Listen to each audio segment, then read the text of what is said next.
Ce document sur un phénomène. Regardez cet homme, ici photographié dans un cadre officiel après son élection, il y a 4 ans en Uruguay. Il s'appelle José Mujica et il est sans aucun doute le président de la République le plus modeste du monde.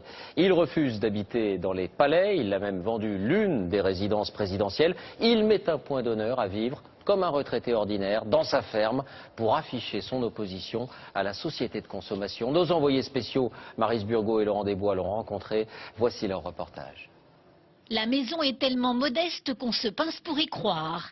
Et les vêtements du chef de l'État sont assez peu protocolaires. Ce matin-là, José Mujica, 78 ans, président de la République de l'Uruguay, nous reçoit chez lui en vieux survêtement. Ça fait 28 ans que je vis là. Élu à la présidence en 2009, José Mujica n'a rien changé à son mode de vie. Comme autrefois, il boit le maté, cette infusion d'herbe très populaire en Uruguay. Et comme autrefois, il rentre chez lui tous les soirs, dans sa ferme. Il y a bien une maison pour le président avec un parc et tout ce qui va avec. Insupportable. Si tu veux une tasse de thé, il faut marcher 200 mètres. En Uruguay, le président reçoit un salaire mensuel de 9 000 €. Mujica n'en accepte que 1 000. Le reste est reversé à l'État. L'ex-guérillero d'extrême gauche est aujourd'hui un président totalement hors norme, un ovni politique façonné par ses années de prison sous la dictature militaire. J'ai dû vivre pendant 10 ans dans des conditions extrêmes. Et quand la nuit, j'avais un matelas pour dormir, c'était comme avoir gagné à la loterie. Alors j'ai appris à vivre avec rien. Je ne fais pas l'apologie de la pauvreté. C'est plutôt l'apologie d'une vie avec seulement ce qui est nécessaire. Chez les Mujica, pas de personnel de maison, la première dame se charge de la cuisine. Le racetisme n'est pas une façade.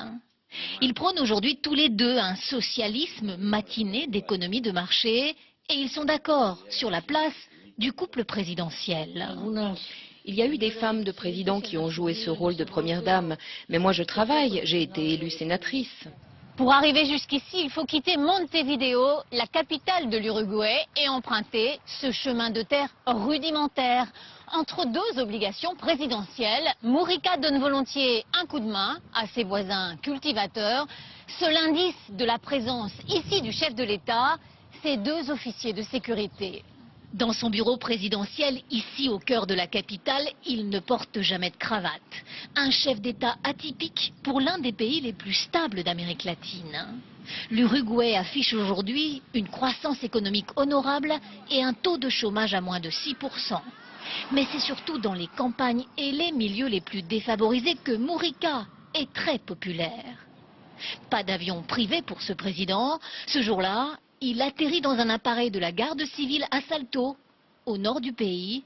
Il a troqué son survêtement contre un jean.